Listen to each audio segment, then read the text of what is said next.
आदाब नाजरीन, मैं हूं आपके साथ कश्फी और आप देख रहे हैं प्रोग्राम गुफ्तगू। हमारी आज की मेहमान है बेहद ख़ास। उनका ताल्लुक़ है क्लासिकल म्यूज़िक से। क्लासिकल म्यूज़िक में भी अगर बात करें तो ध्रुपद संगीत से उनका गहरा ताल्लुक़ है और वो डागर घराने की 20वीं पीढ़ी हैं और उन्होंने डागर परिवार के लिए और ख़ासकर ध्रुपद म्यूज़िक की अगर बात की जाए तो ध्रुपद म्यूज़िक को नौजवानों के बीच में काफ़ी ज़्यादा पॉपुलर करने के लिए, काफ़ी ज़्यादा ताकि नौजवान ध्रुपद म्यूज़िक को करीब से समझ सके, उसके लिए काफ़ी काम किया है। तो जी हाँ, हम अपने मेहमान का इस्तकबाल करते हैं। हमारी आज के मेहमान का नाम है शबाना डागर। इससे पहले कि हम अपने प्रोग्राम का बाज़ाब्ता आगाज़ करें, मैं अल्लामा इकबाल का एक शेर उनको नज़र करना चाहूँगी कि वजूद ज़न से है तस्वीर कायनात में रंग, वजूद ज़न से है तस्वीर कायनात में रंग, इसी के साज से है जिंदगी का सोज़ दरूं। शबाना साहिबा, आपका दिली खैर मकदम है हमारे इस प्रोग्राम में। शुक्रिया शुक्रिया काशफी, जो आपने मुझे यहाँ इनवाइट किया। मैं आपकी बहुत शुक्रगुजार हूँ। और मैं सबसे पहले आपके बारे में जानना चाहूँगी, आपका बचपन कैसा था, क्योंकि आप म्यूज़िकल बैकग्राउंड से, आपका ख़ानदान वैसा है, डागर परिवार से आप बिलोंग करती। अपने बचपन के बारे में और फिर वो जो सफ़र था कैसे शुरू हुआ? बचपन बहुत नॉर्मल, जैसे आम तौर पे सब लोगों का होता है। क्योंकि मैं सब बहन भाइयों में बड़ी हूँ तो बहुत लाडली रही हूँ अपने घर की, तो बड़े प्यार से, बड़े नाज से हर नखरा जैसे होता है बर्दाश्त किया जाता है, वैसे ही किया गया, क्योंकि बड़े होने का एक ये फ़ायदा ज़रूर होता है। तो नॉर्मल। और उसके बाद आपके घर में जिस तरह से भी आपके यहाँ का सिलसिला है, क्योंकि मेरे पापा म्यूज़िशियन नहीं थे, दादा अब्बा म्यूज़िशियन थे और दादा अब्बा उदयपुर के राजघराने में थे। वो महाराणा भोपाल सिंह के पास 40 साल उन्होंने वहाँ पे एज अ कोर्ट म्यूज़िशियन थे। उसके बाद फिर वो जयपुर आए। जयपुर में वो एक राजस्थान कॉलेज है जो म्यूज़िक का है, वहाँ पे थे। फिर देन वो वनस्थली गए। तो दादा अब्बा को हमने देखा नहीं, क्योंकि पापा की शादी उनके इंतकाल के बाद हुई।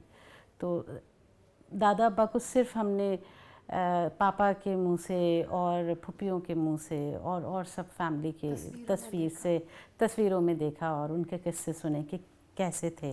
क्योंकि ये घराना इतना बड़ा है, इसने अपनी 20 पीढ़ियाँ एक ही ट्रेडिशन को दी हैं, और 20 पीढ़ियाँ किसी एक ट्रेडिशन को देना अपने आप में मैं समझती हूँ बहुत बड़ा ऊपर वाले का करम है कि आप किसी एक ट्रेडिशन को अब 20 पीढ़ियाँ दे दें। तो डागर परिवार इस लिए ही बहुत जाना जाता है कि उन्होंने अपने इस ट्रेडिशन को कंटिन्यू रखा, और माशाल्लाह मैं 20वीं पीढ़ी से हूँ और ये सिलसिला यहाँ तक है। लड़कियाँ हमारे यहाँ इस सिलसिले में नहीं है। क्या वजह है कि आपके यहाँ लड़कियाँ नहीं गाती हैं? लड़कियां इसलिए नहीं गाती हैं क्योंकि उस वक्त पर्दा सिस्टम था और ये मेल गायकी मानी जाती है। ध्रुपद वैसे बहुत दमदार गायकी मानी जाती है, और क्योंकि इतना पुराना इतिहास है, उस टाइम में औरतों को वैसे भी अलाउ नहीं करते थे कि आप स्टेज पे जाएं या कोई स्टेज पे घर की औरत परफॉर्म करे। आपका दिल नहीं चाहा कि आप ध्रुपद सीखें, स्टेज पे ना परफॉर्म हाँ करें? हाँ, नहीं, एक्चुअली मेरा ये फील्ड ही नहीं था। मैंने पढ़ाई करके फिर मैंने फ़ैशन डिज़ाइनिंग, क्रिएटिव हमेशा से हूँ, तो फ़ैशन डिज़ाइनिंग हमने डिप्लोमा किया और वो ही मेरा फील्ड था। थोड़े दिन एक एज अ फ्रेशर हमने काम भी किया एक्सपोर्ट हाउस में, कि क्योंकि हमने कोर्स किया उसी में।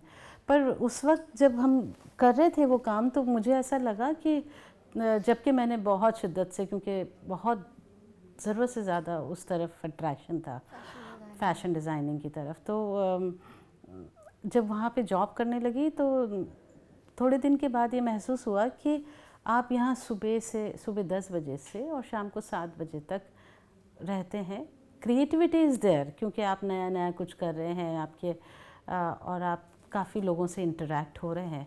पर पता नहीं, उस दौरान मुझे कुछ ऐसा महसूस हुआ कि हमारा जो सिलसिला है, जिसके अंदर हमारे बुज़ुर्गों ने इतना बड़ा कंट्रीब्यूशन किया है, क्यों नहीं हम उसी को रिवाइव करें। क्योंकि दादा अब्बा के बाद कोई और उस फील्ड में नहीं आया, पापा नहीं आए क्योंकि जल्दी इंतकाल हो गया था, तो पापा के ऊपर काफ़ी ज़िम्मेदारियां थीं और वो इसको कंटिन्यू नहीं कर सके।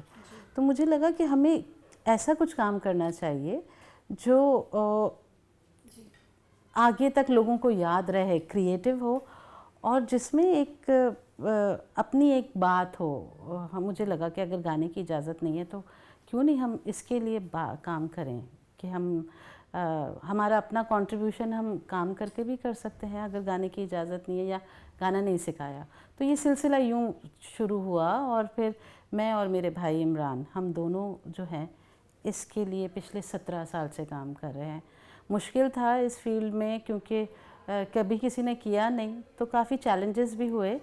और पापा से जब हमने पूछा इसमें, पापा मेरे बहुत ज़्यादा पॉजिटिव थे। उन्होंने कभी भी हमारे में इन्फीरियरिटी नहीं लाने दी, हमें कभी ऐसा नहीं करा कि तुम नहीं कर सकती हो। पर वो हमेशा ये कहते थे कि बेटा जब भी आप कोई काम करें उसको पहले से ही सोच लें और रिग्रेट ना करें। So once you decided then never regret कि आपने ऐसा क्यों किया, नहीं करना चाहिए था, तो करने से पहले सोच लो उस चीज़ को। तो जब मैंने ये बात करी कि हम ऐसा करना चाहते हैं तो उन्होंने बोला ये अचानक ये चेंजेस क्यों, ऐसा क्यों? तो मैंने बोला पता नहीं, मुझे ऐसा लगता है कि अगर हम ये काम करेंगे तो हम, एक तो ये है कि दादा अब्बा के बाद एक लंबा गैप आ गया और इससे मुझे पता नहीं ऐसा महसूस हो रहा है कि हमें कुछ अपने ही इस परंपरा के लिए कुछ करना चाहिए। और बहुत मुश्किल है, पर अगर आप और भी सब मेरा साथ दें, आप इजाज़त दें तो मैं इसके लिए चाहूँगी इसको करना। तो उन्होंने बोला ठीक है, मेरी तरफ से तुमको इजाज़त है। देन मेरे मामू साहब जो पद्म भूषण उस्ताद रहीम फ़हीमुद्दीन खां साहब थे, अब बहुत बड़े, बहुत ही ज्ञानी, और मैं समझती हूँ कि 19वीं पीढ़ी में बहुत सारे लोग हमारी फैमिली के ऐसे हुए जिन्होंने बेइंतहा काम किया है ध्रुपद के लिए। अमीनुद्दीन डागर साहब, मोइनुद्दीन डागर साहब, मोहिउद्दीन डागर साहब जो रुद्रवीणा के लिए जाने जाते हैं, ज़िया फरीदुद्दीन डागर साहब और मेरे मामू साहब फ़हीमुद्दीन डागर साहब। मतलब ये एक ऐसे ऐसा वो दौर था जिसके अंदर सप्तक, डागर सप्तक कहलाता था। डागर 7 भाई एक साथ परफॉर्म करते थे, 7 एक ही फैमिली के 7 लोग परफॉर्मर थे माशाल्लाह। तो वो दौर हमने कई लोगों को देखा, कई लोगों को नहीं देखा। पर मामू साहब को जब मैंने ये बात कही कि साहब है, तो उन्होंने छूटते ही बोला बेटा ये कोई आसान बात नहीं है, ये कोई क्या बात है। मतलब उनका पहला ये था कि ये कोई आसान नहीं है, क्योंकि ये एक ज़िम्मेदारी का काम है और आज तक इस फैमिली ने उस ज़िम्मेदारी को बहुत बखूबी निभाया। तो आप ये सोचते हैं कि ये कोई आसान है और आप इसको कर लेंगी? मैंने बोला साहब आसान तो नहीं है पर नामुमकिन भी नहीं है। अगर आप थोड़ा सा मेरे साथ कोऑपरेट करें तो शायद मैं कुछ कर पाऊँ। तो उन्होंने बोलने लगे कि देखते हैं। तो ये सिलसिला यूँ शुरू हुआ और मेरा स्ट्रगल शुरू उसी के साथ, मनाने की कोशिश और बहुत सारी सब चीज़ों की कोशिश हमने करी। तो ये एक मतलब जो सिलसिला है यहाँ तक पहुँचने का, वो इस तरह से शुरुआत हुई। द डागर आर्काइव्स जो है बहुत ही पुराना आपका आर्काइवल म्यूज़ियम है, उसके बारे में बताइए। डागर आर्काइव्स जो है वो डागर फैमिली का पहला आर्काइव्स है जो मैंने और मेरे ब्रदर ने जयपुर में बनाया। और ये रविंद्र मंच पर है, जहाँ रविंद्र मंच एक ऑडिटोरियम है जो जयपुर का सबसे पुराना ऑडिटोरियम है। उसके 2nd फ्लोर पे हमको गवर्नमेंट जयपुर राजस्थान गवर्नमेंट ने हमें 2 रूम अवेलेबल कराए, स्पेस अवेलेबल कराई, जहाँ पे हमने ये आर्काइविंग शुरू करी। इट्स अ स्मॉल म्यूज़ियम जहाँ पे आप डागर फैमिली के फ़ोटोग्राफ्स, पुराने फ़ोटोग्राफ्स हैं, पुराने रिकॉर्डिंग्स हैं, आर्टिफैक्ट्स हैं। जैसे मेरे दादा अब्बा का 100 साल से भी पुराना तानपुरा है। अच्छा। नाना अब्बा की जानमाज़ है, छड़ी है, उनके बहुत सारी इस्तेमाल की चीज़ें हैं। तो मुझे लगा कि जब हमने ये काम शुरू किया था तो जब हमने एक छोटे से कुछ प्रोग्राम्स ऑर्गेनाइज़ करे थे जो हमारे अपने कॉन्सेप्ट बेस पे प्रोग्राम हम करते हैं। हमारी जो ऑर्गेनाइजेशन है उस्ताद Imamuddin Khan Dagar Indian music art and culture society, जो दादापा के नाम से, उसके तहत हम बहुत सारे प्रोग्राम्स करते हैं। पर वो प्रोग्राम्स रेगुलर नहीं हैं इस तरह से कि आप आम तौर पे देख सकें। वो कॉन्सेप्ट बेस्ड प्रोग्राम है। हमारी शुरू से ये स्ट्रैटेजी रही है कि हम कुछ अलग करेंगे जिसको एजुकेशन से जोड़ेंगे। रेगुलर प्रोग्राम्स नहीं जो हमेशा होते हैं क्लासिकल के और सुनते हैं लोग चले जाते हैं। तो ये जैसे रुद्रवीणा फेस्टिवल है, रुद्रवीणा अपने आप में एक बहुत ही पुराना साज है और ये वीणा कहलाती है। रुद्रवीणा जो बजाई जाती है, ये इंस्ट्रूमेंट है। तो हमारे यहाँ दो शैलियाँ हैं, मतलब हमारे फैमिली के अंदर, एक गायन की और एक वादन की। तो वादन मीन्स इंस्ट्रूमेंट और गायन मीन्स वोकल। तो इंस्ट्रूमेंट के लिए एक ही हमारे फैमिली के हैं जो मतलब फैमिली की मेरी कज़न हैं जो इंस्ट्रूमेंट बजाते हैं, उस्ताद बहाउद्दीन डागर साहब। तो वो सिलसिला मतलब एक सिंगल इंसान है जो हमारे फैमिली में इंस्ट्रूमेंट, उनके फादर पहले प्ले करते थे, अब वो करते हैं। और वोकलिस्ट हमारे यहाँ काफ़ी हैं। तो वोकल के अंदर आज भी माशाल्लाह परफॉर्म कर रहे हैं लोग। मेरे कज़न्स हैं जो आज भी परफॉर्म कर रहे हैं 20वीं पीढ़ी से। तो ये दो सिलसिले हमारे यहाँ रहे हैं, गायन के और वादन के। तो जो वीणा फेस्टिवल, रुद्र वीणा फेस्टिवल भी कोई ऑर्गेनाइज नहीं करता। तो हम 4 दिन का एक फेस्टिवल करते हैं जिसमें हम मॉर्निंग में एक सेशन रखते हैं, इट्स कॉल्ड गुनीजन सभा, जो हमारा यहाँ पर अभी हम रेगुलर उस पर कर रहे हैं, जिसमें हम इंटरेक्शन सेशन है वो। और हमने कोशिश करी कि आर्टिस्ट से ऑडियंस को रूबरू कराया जाए ताकि उनकी जो क्वेरीज़ हैं, जो वो प्रोग्राम के दौरान सवाल जवाब उठते हैं और वो पूरे नहीं हो सकते हैं उस दौरान, बाद में भी नहीं हो सकते, तो एक स्पेशल एक सेशन हमने तैयार करा।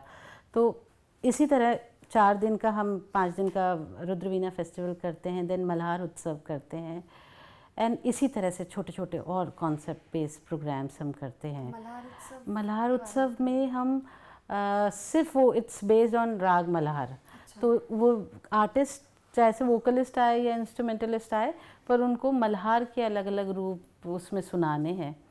और क्योंकि पहले रागों को पेंटिंग से जाना जाता था, पहले राग पेंटिंग से जाने जाते थे, तो हमने उसमें कंबाइन करा पेंटिंग्स, जिसमें हम 5 दिन की वर्कशॉप हमारी पेंटिंग की होती है।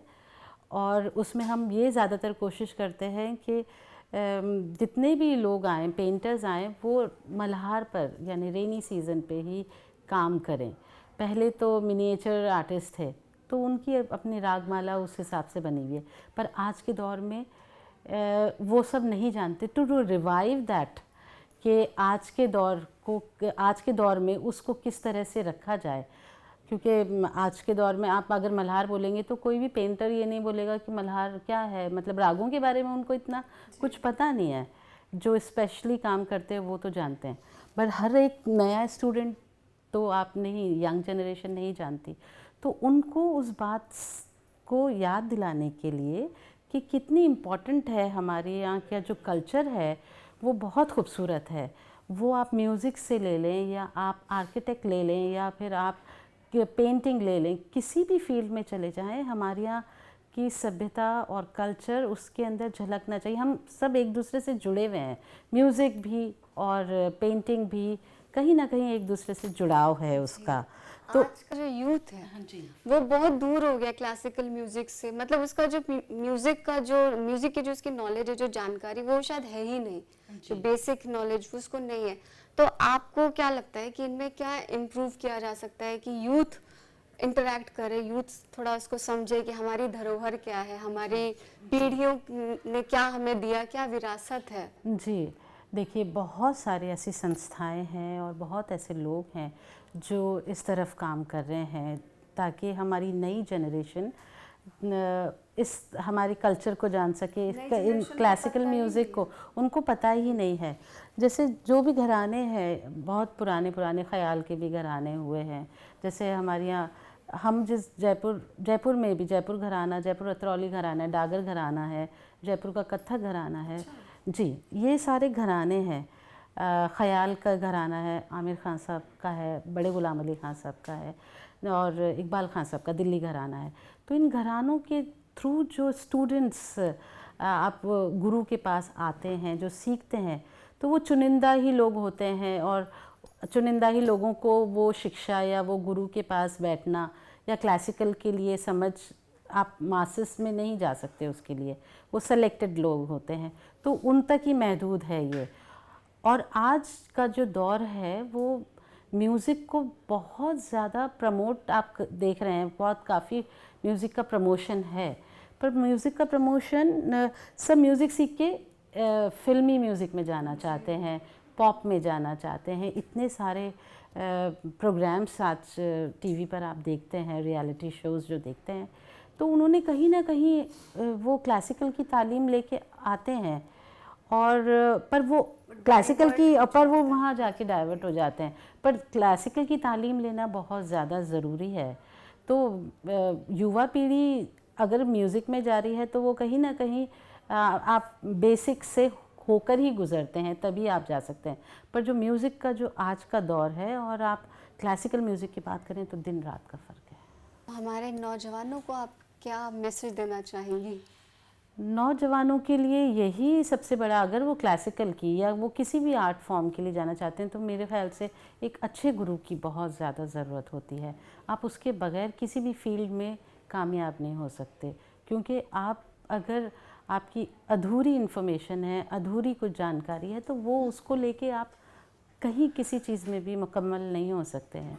तो आप शौक़ से क्लासिक म्यूज़िक फील्ड में जाएं, चाहे से वो बॉलीवुड हो, हॉलीवुड हो या प्राइवेट एल्बम्स हो, बट जो बेसिक है वो तो आपको गुरु से ही सीखना पड़ेगा। पूरा गहरा समंदर है। बेशक बेशक, जैसे थोड़ी सी नॉलेज आपके लिए बहुत बहुत नॉलेज काफ़ी है। तो म्यूज़िक के, क्योंकि आज हर आदमी म्यूज़िक सीखना चाहता है, पर म्यूज़िक के अंदर आप क्या सीख रहे हैं वो भी इम्पॉर्टेंट है, किससे सीख रहे हैं वो भी इम्पॉर्टेंट है। युवाओं को ये सोचना चाहिए कि हमारी ज़िम्मेदारी क्या है। अगर वो म्यूज़िक सीख रहे हैं या किसी आर्ट फॉर्म के लिए जा रहे हैं, तो उसमें अपना 100% दे। Means cut copy paste is not good in any field, because वो in the end of the day आपको